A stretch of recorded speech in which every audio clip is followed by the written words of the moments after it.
1000 साल पुराना मंदिर है। ऐसा ही मंदिर पांडवों ने केदारनाथ में बनाया है। ये आदि केदारनाथ है और यहीं पर वो लाक्षागृह बनाया। ये वो जगह है लाक्षागृह की जहाँ पांडवों को जला रहे थे। आप आ जाओ, इधर आइए आप लोग। ये जगह है लाक्षागृह वाली जगह। ये आप जगह देख रहे हैं।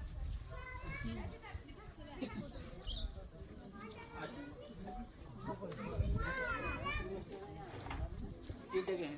इस स्थान पर पांडवों को जलाने के लिए जो लाक्षागृह बनाया था वो इस जगह बनाया।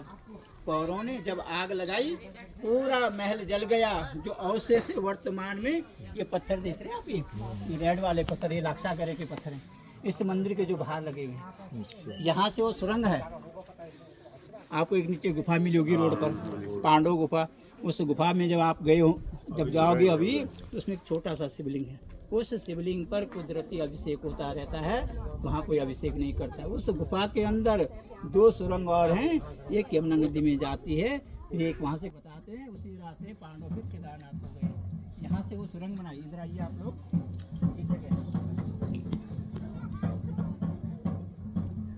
पत्थर देख रहे हैं आप? ये वो लाक्षागृह वाली जो सुरंग है जहाँ पांडव को जलाया। इसी जगह से विदुर जी ने रास्ता बनाया, पांडव को उस गुफा में बाहर निकाला।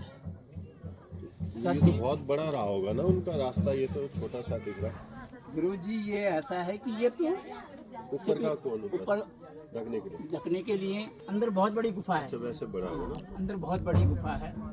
जैसे महल भी बनाया होगा ना उस वक्त, तो महल बहुत बड़ा एरिया में रहा होगा ना। रहा तो बड़ा होगा ना जी, लेकिन जो अवशेष से जितना बचा हुआ है ये आप, अच्छा, जो बचा हुआ है। हाँ जी, वो प्रमाण है। और यहाँ से वो सुरंग है। अच्छा, आप लोगों ने दक्ष प्रजापति की कथा सुनी होगी। दक्ष राजा के यहाँ जब यज्ञ हुआ, दक्ष राजा जी ने सभी देवी देवताओं को निमंत्रण दे दिया। भगवान शिव को सती माता को नहीं बुलाया। सती माता जब पिता के घर जाती है, पिता के घर में बेटी का अपमान हो जाता है, तो यज्ञ हो रहा उसमें भस्म हो गई। फिर भगवान शंकर जी को जब पता लगा, उन्होंने अपनी जटा से ये 2 वीरभद्र तैयार किए। ये सतयुग में दोनों वीरभद्र बनते हैं। जब भगवान राम जी का अवतार हुआ त्रेता युग में, तब यही दोनों जय विजय बन जाते हैं। द्वापर में ये भगवान कृष्ण जी के द्वारपाल, इस कलयुग में ये देव बन जाते हैं। इनको मुकुट लगा हुआ है और ये दानव है। इनके कंकाल मस्तक पर देखते हैं आप, ये मानव खोपड़ी। इस लाखा मंडल के अंतर्गत हमारे 24 गांव आते हैं। 24 गांव में जिस भी व्यक्ति की मृत्यु होती थी, उस मृतक व्यक्ति को यहाँ रखते थे। चाहे वो पुरुष हो, महिला हो। फिर पंडित जी गंगा यमुना जल लाकर जल का छेड़ा मारा, व्यक्ति 2 पल के लिए फिर यहाँ जीवित होता था। तब पंडित जी के हाथों पितृ पूजा होती थी, फिर उन्हें वैकुंठ की प्राप्ति होती थी। उसी प्रकार इस देवनगर के दर्शन करने से आप लोगों के जो पूर्वज हैं उनको परम मोक्ष की प्राप्ति होती है। आप लोगों की यात्रा सफल होती है। इसका वर्णन लिखा हुआ है शिव पुराण, आप सुनते होंगे। केदार कंठ का जब अध्याय चलता है उसमें लिखा हुआ है, मध्य हिमालय, सामने हिमालय पर्वत है, मध्य हिमालय पांडवों ने यमुना तट के किनारे भगवान शिव को विराजमान किया। नगर के दर्शन करते हैं, जन्म जन्म के पाप खंडित होते हैं, पितरों को वैकुंठ की प्राप्ति होती है, मनोकामना पूर्ण। यहाँ पांडव आए, ये मंदिर बनाए। ये 5 पांडव हैं। शंकर भगवान जी नहीं, ये धर्मराज हैं युधिष्ठिर जी। आप आगे आइए, इसका वृत्तांत बताएंगे आपको। चलो, ये हवन कुंड है। यहाँ जब पूजा पाठ होती है तो यहाँ हवन किया जाता है।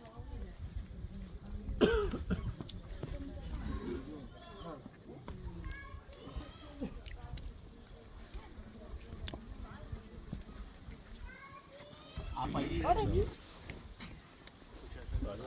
सब लोग आ जाओ।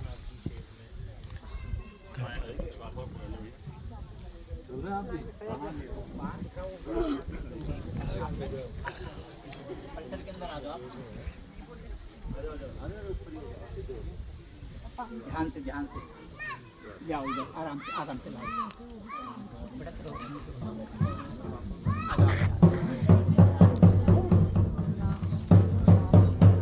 ये 5 पांडव हैं जी।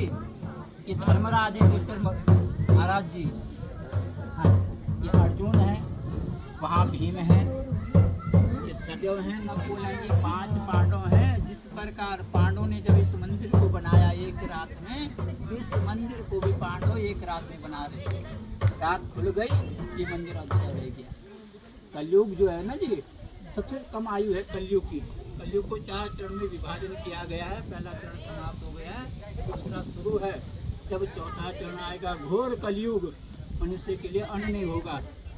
तो इस स्थान पर पांडवों ने इतना अन्न और धन रखा हुआ है इसके नीचे कि संपूर्ण जगत का कल्याण होगा, फिर सत्य प्रारंभ होगा। इतना इसमें अन्न और धन रखा हुआ है। ये आप देख रहे हैं इसका। किसी भी मंदिर का द्वार पश्चिम को नहीं होता है, पश्चिम और दक्षिण के बीच में यम का वास होता है। यदि ये भगवान शंकर जी होते, इनका फेस इधर होता। ये शंकर भगवान जी नहीं, ये धर्मराज है 5 पांडव जिन्होंने भगवान शिव को विराजमान किया, अपने आगे यहाँ 5 भाई स्थापित हुए।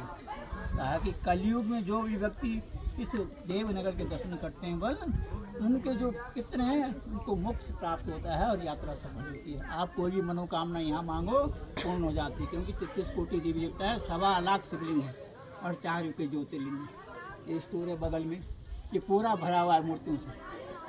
यहाँ नया संग्रहालय बन रहा है बगल में, तो इसकी जो मूर्तियाँ वो सारी उसमें शिफ्ट की जाएगी। और इसमें एक लेख भी है, इसके अंदर रखा हुआ 14 लाइनों का एक लेख है।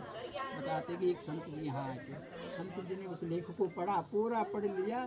जब वो व्याख्यान करने वाले थे तो उनके प्राण निकल गए। अभी तक किसी ने उसका उल्लेख नहीं कर पाया। कई विद्वान आ गए हैं, अब ना जाने उस लेख में क्या लिखा हुआ है। वो लेख इसके अंदर जब वो संग्रहालय तैयार हो जाएगा जी, तो यहाँ के सब मूर्तियाँ वहाँ रखी जाएंगी। मूर्तियाँ कहाँ से आएंगी? इस लाखा मंदिर के हाँ 100 मीटर में ना जी, आज भी खुदाई करते हैं तो आज भी शिवलिंग मूर्तियाँ निकलती रहती हैं। यहाँ पांडवों ने 365 मंदिर बनाए। जैसे मंदिर ये सामने बना हुआ है, ये सारे मंदिरों को औसत की गोट तक देख रहे हैं। ये सब मंदिर के 365 मंदिर, 1.25 लाख शिवलिंग। ये वो देवनगर है। अब आप